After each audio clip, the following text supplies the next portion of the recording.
설명절입니다. 설명절 연휴 기간 동안 또 오랜만에 만나는 여러 사람도 있을 테고, 만날 때마다 서로 복을 나누고 복 받기를 서로 그렇게 권면하고 그럴 텐데, 하늘의 복이 흘러넘치는 그 순간이 여기에서부터입니다. 예배 때부터 우리 자녀들에게서부터 우리 청년 학생들, 우리 장년들에 이르기까지 함께 우리 다 모여 앉았는데, 하나님 앞에 온전한 예배를 드리고 예배 가운데 주시는 주의 말씀을 붙잡고 그 말씀을 따라 살아가면 하나님은 그들을 가까이 하시고 하나님은 그들에게 복을 주셔서 주님의 주시는 복으로 주의 뜻을 다 이루어 가도록 역사하실 겁니다. 복 받는 비결이 주의 뜻을 따르는 겁니다. 믿음으로 사는 겁니다. 여러분, 지난주 제가 말씀을 시작할 때, 설교를 시작할 때 믿음은 말씀으로 약속하신 하나님의 뜻을 신뢰하는 것 이라고 나누면서 시작했습니다. 지난주 설교 제목 기억하십니까? 지난주 설교의 제목 기억하시는 분 있으세요? 장막에서 믿음으로 성을 세운다. 텐트에 거하고 있었던 아브라함. 지난주에 제가 없었구나. 그 지난주. 지난주 안식 주간으로 여러분 기도해 주셔서 잘 다녀왔습니다. 그 지난주의 설교의 제목이었죠. 아브라함이 텐트에 앉아 거하여 있으면서 하나님께서 약속하신 저 도시를 바라보았습니다. 텐트에 거하여 있으면서 믿음 가지고 저 도시를, 그리고 하나님께서 약속하신 큰 민족을, 나라를 세웠던 아브라함이었습니다. 저마다 우리도 각자의 성을 세우겠지만 그 성이 하나님의 뜻을 따르는 것이어야겠고, 결코 내 뜻대로 내 유익을 따라 내 욕심으로 세우는 성이 되지는 말아야 합니다. 그러면 무너질 테니까요. 오늘 우리가 함께 나누게 될 이 바벨처럼 말입니다. 여러분, 어린 자녀를 길러 보셨습니까?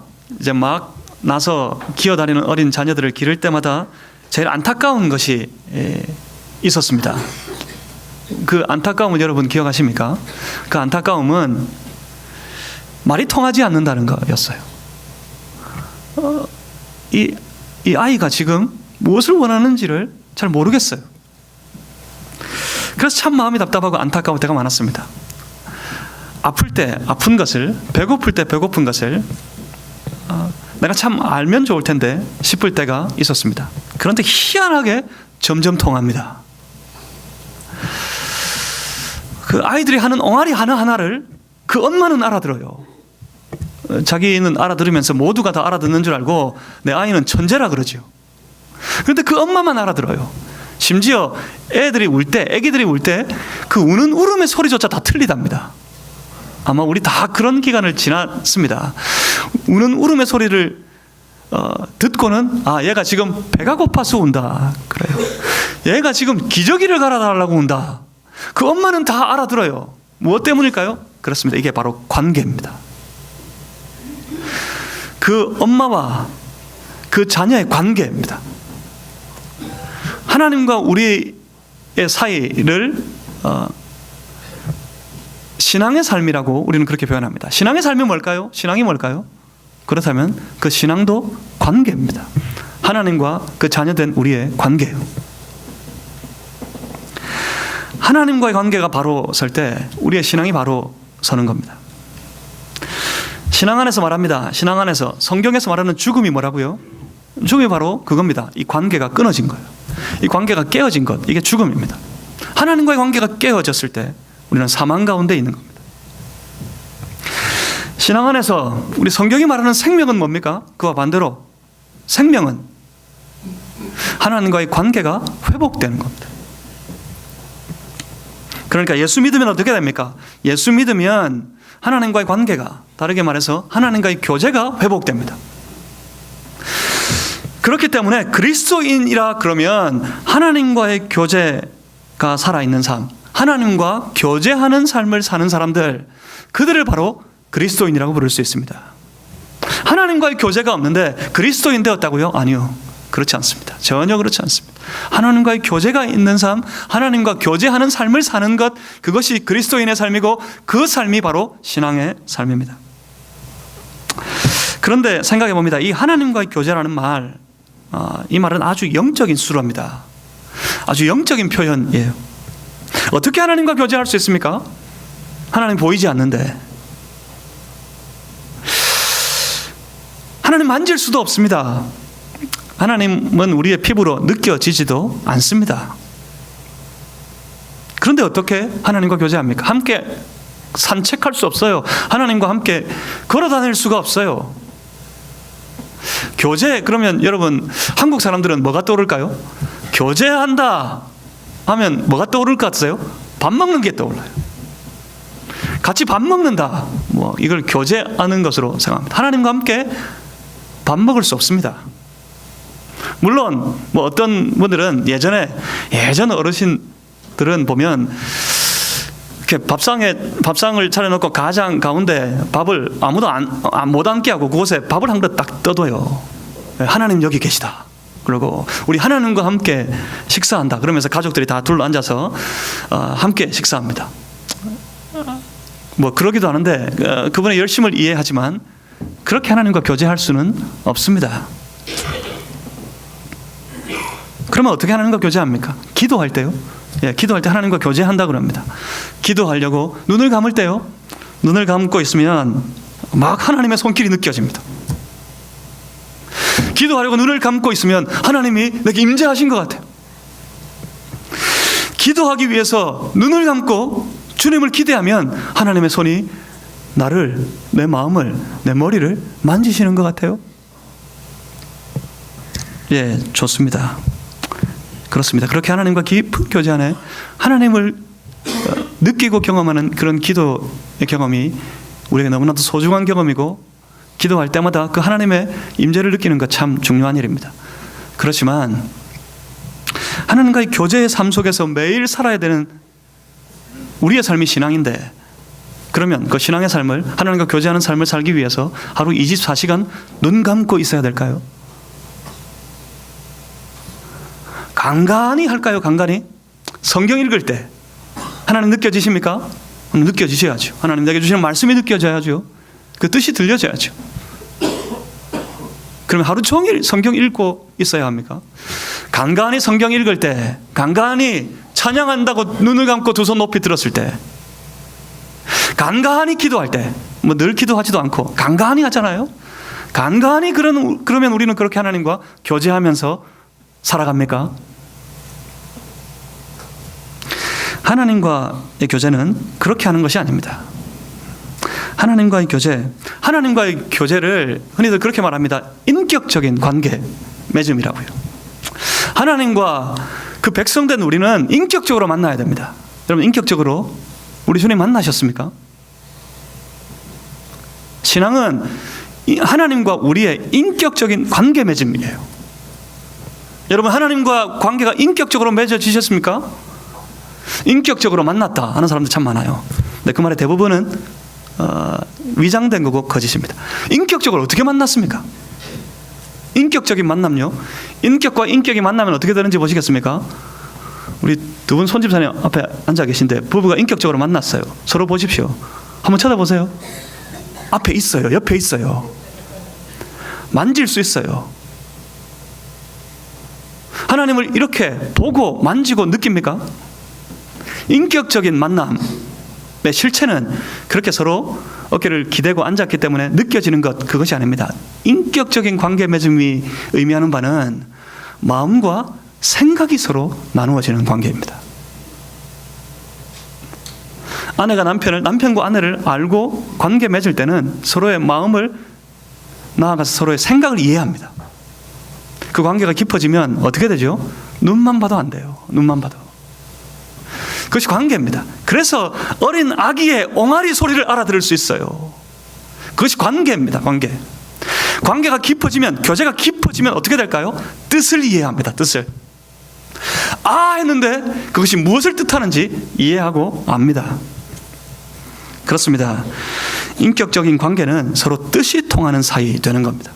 특별히 하나님과의 관계, 하나님과의 교제가 의미하는 것은 하나님의 뜻을 이해하고 그 백성들이, 그 자녀들이 하나님의 뜻을 알아듣고 그의 삶에 그 뜻이 통하는 삶을 살아가는 것, 항상 그 하나님의 뜻을 생각하고 그 하나님의 뜻을 이루기 위해 날마다 최선을 다해 삶을 사는 것, 그런 매일의 삶의 연속, 그것을 이렇게 표현할 수 있습니다.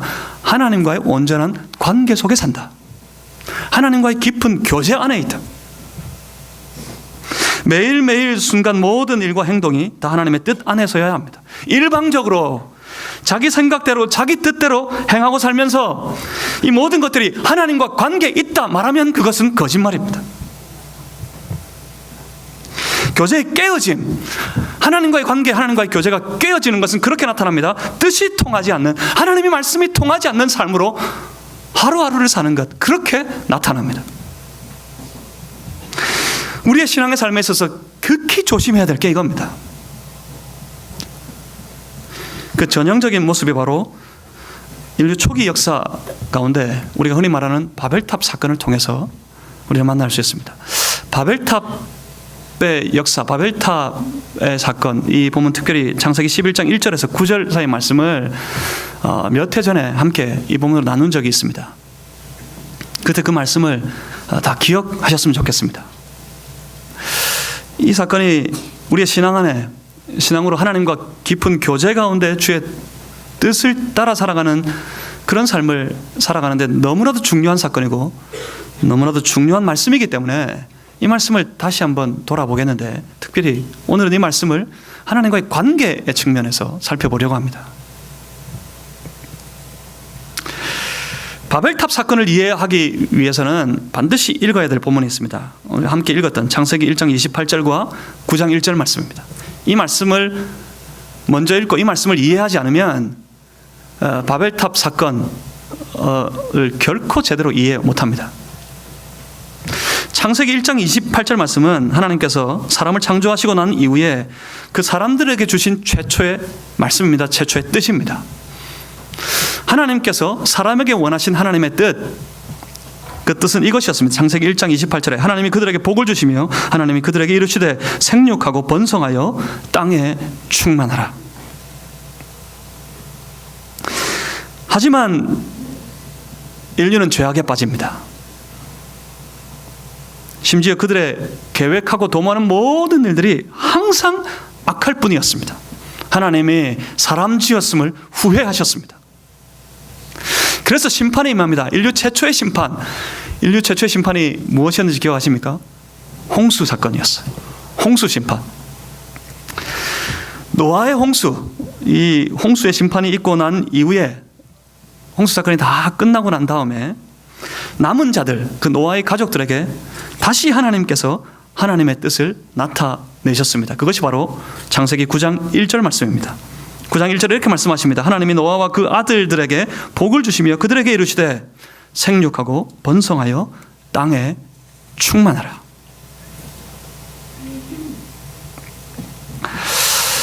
노아의 홍수 사건이 있고 난 이후에 인류는 다시 번성하기 시작합니다. 노아와 노아 가족만 살아남아서 인류가 그 생존의 위기를 느끼는 듯 했지만 인류는 다시 번성합니다. 그리고 문명은 아주 눈부시게 발전합니다. 그때의 모습을 창세기 11장에서 봅니다. 노아 홍수가 있고 노아의 가족들 그 남아있는 자들을 통해 인류 역사가 이어지는데, 그때 초기의 모습이에요. 그 초기의 모습. 그 초기의 모습을 창세기 11장에서 말씀하고 있는데, 그때 인류는 언어가 하나였습니다. 말이 하나였습니다. 무슨 말입니까? 말이 서로 통했단 말입니다. 참 일하기 좋았을 거예요. 함께 살고 함께 일하려면 말이 통해야 됩니다. 부부지간에도 말이 통해야 됩니다. 친구끼리 말이 서로 통해야 됩니다. 온 교회 안에 지체된 우리가 온전한 공동체를 세운다. 그 말은 서로 말이 통하는 그런 관계를 세워간다 하는 뜻입니다. 말이 통했습니다. 이들은 그때 그들이 함께 모여서 한 가지 일을 도모합니다. 그들이 도모했던 일, 그게 바로 여러분 잘 알고 기억하고 계신 바벨탑입니다. 기억하십니까? 바벨탑 이러면 틀렸다고. 바벨탑이란 그들이 세우려고 했던 건 탑이 아니었습니다. 그때 한 가지 일들이 도모하는데 그게 창세기 11장 2절 이하에 말씀하고 있습니다. 그들이 점점 동방으로 옮겨가다가 시날이라는 평지를 만나서 거기에서 멈춥니다. 멈춰 서로 말하기를 자 벽돌을 만들어 견고히 굽자 하고 이에 벽돌로 돌을 대신하여 역청으로 진흙을 대신하고 또 말하되 자 성읍과 탑을 건설하여 그 탑 꼭대기를 하늘에 닿게 하여 그 이름을 내고 온 지면에 흩어짐을 면하자. 제대로 읽으면 이렇습니다. 자 이제 우리가 도시를 건설하자. 그 가운데 탑이 있는 도시를 건설하자. 이런 말씀입니다. 그리고 그 탑을 높이 쌓아 올려서 하늘에 닿을 정도가 되도록 하고 이 도시의 이름을 우리의 이름으로 내자. 그래서 흩어짐을 면하자. 그럽니다. 성읍 이건 도시라고 했습니다. 그리고 탑입니다. 이걸 쌓아 올립니다. 높이 쌓아 올리고 그것을 중심으로 함께 모여서 이 땅에서 흩어지지 말자. 그렇습니다. 이 말씀을 읽을 때마다 저는 그럽니다. 이게 왜 그렇게 크게 잘못한 걸까? 도시를 세우는 것, 탑을 쌓는 것, 이게 뭐가 그렇게 잘못된 것이었을까? 그래서 이 무서운 재앙을 하나님은 내리셨을까? 그런 생각을 해보게 됩니다. 제일 먼저는 사람들의 기술이 참 놀랍습니다. 이미 이때 벽돌을 제조하는 기술이 있었습니다. 그리고 벽돌과 돌을 붙이는 접착제를 만드는 기술이 이미 이때 있었습니다. 그리고 심지어 아주 고층의 탑을 세우는 기술이 이 사람들에게 이미 이때 이 초기 인류들에게 있었음을 우리는 말씀을 통해서 볼 수 있습니다. 이 탑이 아주 높았다 그러죠. 뭐 이렇게 고증을 해보니까 한 210m 정도에서 멈추었다고 그래요. 저 높이 210m에서. 아마 더 높이 올라갔을 거다. 뭐 그러기도 합니다. 그런 아주 고층의 빌딩을 세우는 기술이 이미 이때 이들에게 있었습니다. 더 나아가서는 도시 건설의 기술이 이 사람들에게 있었어요. 이미 도시를 건설할 문명이 되어 있었단 말입니다. 놀랍고 감탄할 만합니다. 하나님도 그것을 보시기 위해서 내려오셨습니다. 5절에 보면 11장 5절에 그 성읍과 탑을 보려고 내려오셨더라 하십니다. 그런데 이렇게 말씀합니다. 여호와께서 이르시되 이 무리가 한 족속이 어느도 하나이므로 이같이 시작하였으니 이후로는 그 하고자 하는 일을 막을 수 없으리로다. 이 하고자 하는 일이 뭐였을까요? 그 하고자 하는 일을 막을 수가 없겠다. 하나님 막으려고 하셨습니다. 탑을 쌓는 것, 도시를 건설하는 것을 막으려고 하셨어요. 하나님께서. 그래서 그 방법이 바로 언어를 혼잡하게 하는 거였어요. 서로 말이 통해서 이런 일대로 도모했으니 말이 통하지 않는 사이 되게 만들어버려서 이 모든 일들을 무산시켜야겠다 작정하셨고 그렇게 하셨습니다. 거기서 그들을 온 지면에 흩으셨으므로 그들이 그 도시를 건설하기를 그쳤더라 말씀합니다. 그러니까 탑 쌓는 것을 멈췄고 그쳤다 한 것이 아니라 뭐였지요? 도시 건설을 멈추게 하셨다.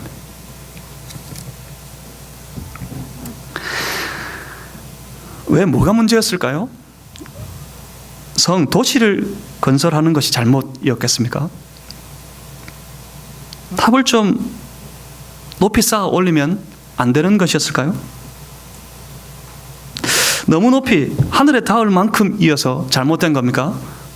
뭐 그래 높아봤자 높이 쌓아 올려봤자 인간의 기술이 어디까지 갈 수 있겠습니까? 우리 이름을 내자 해서 문제였을까요? 우리 이름을 내자, 우리 이름으로 도시를 건설하고 우리 이름으로 탑을 쌓아 올리자 그래서 문제였습니까? 그러면 그 탑을 세우고 탑을 바벨이라고 이름 안 하고 로뎀, 에베네셀 우리 이름 잘 짓잖아요. 도시를 건설해가지고 베델 이래 놨으면 그러면 괜찮았던 거였을까요? 하나님의 이름으로 도시를 세웠으면 그러면 하나님 기뻐하셨을까요? 아닙니다. 그렇지 않습니다. 문제는 그렇게 표면적인 데 있지 않습니다. 그리고 이 문제는 그렇게 단순한 문제가 아닙니다. 본문을 가만히 들여다봐야 이 문제의 핵심을 볼 수 있습니다. 본문은 결코 바벨탑 사건이 아닙니다. 바벨탑 사건이라고 하면 안 됩니다.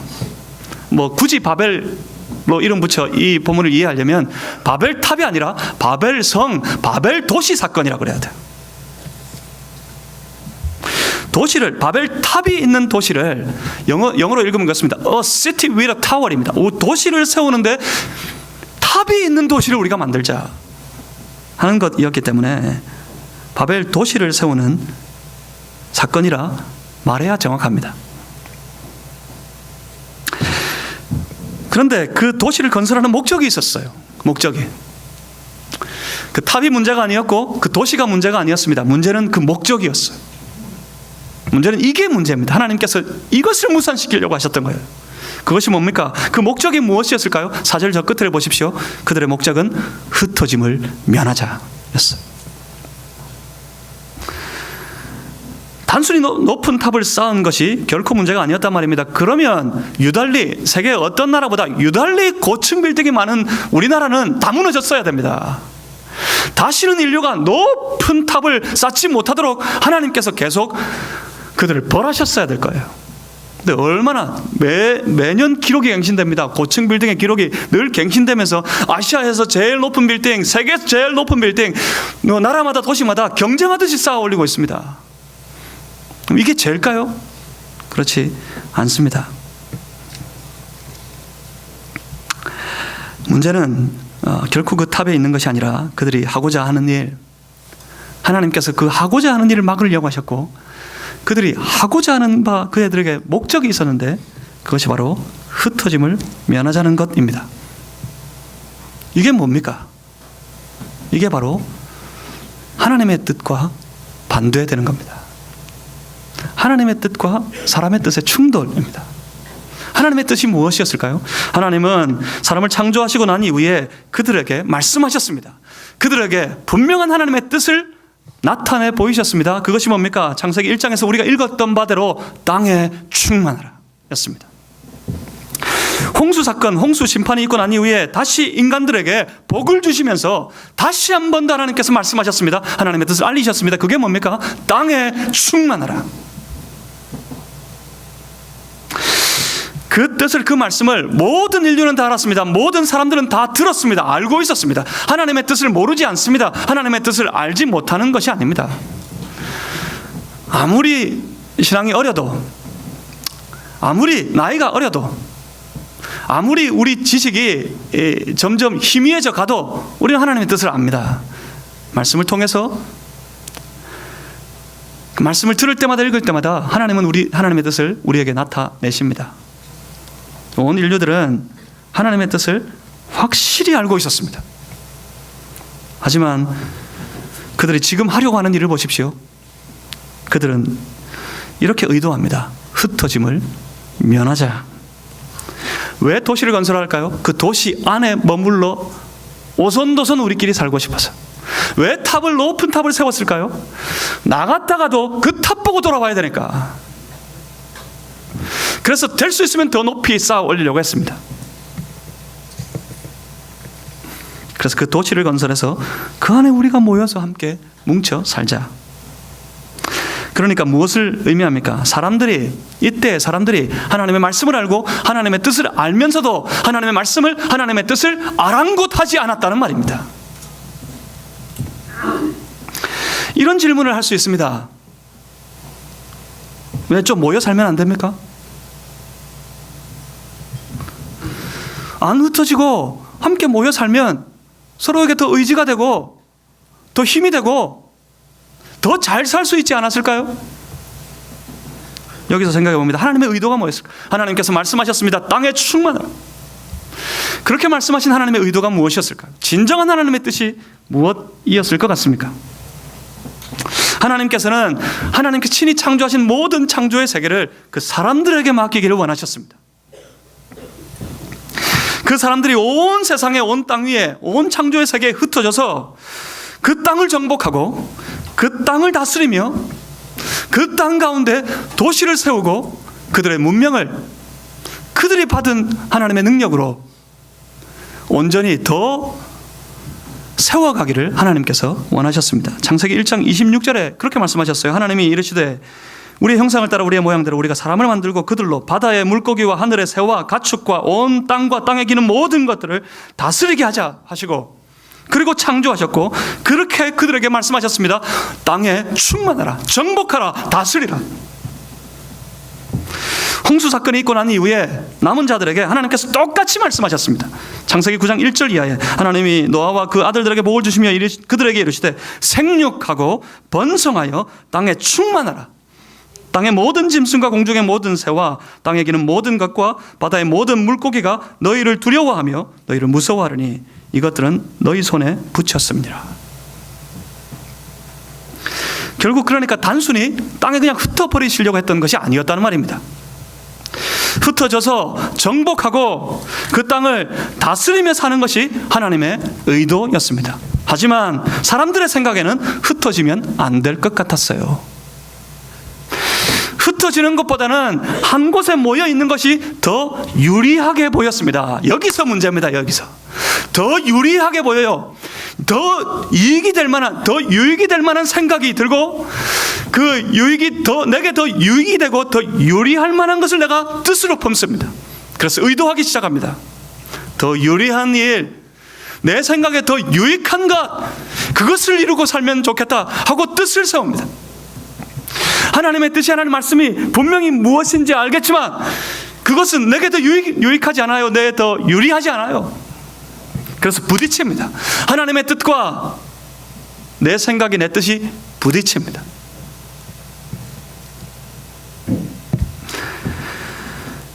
그래서 그들은 자기들이 더 유리하게 느껴지는 도시를 세우고 그곳에서 인간들만의, 사람들만의 역사를 만들어 가려고 시도했습니다. 이것이 그들이 하고자 하는 일이었습니다. 11장 4절에 성읍과 탑을 건설하여 그 탑 꼭대기를 하늘에 닿게 하여 우리 이름을 내고 온 지면에 흩어짐을 면하자. 착각하지 마십시오. 이것이 복이 아닙니다. 이것이 성공이 아닙니다.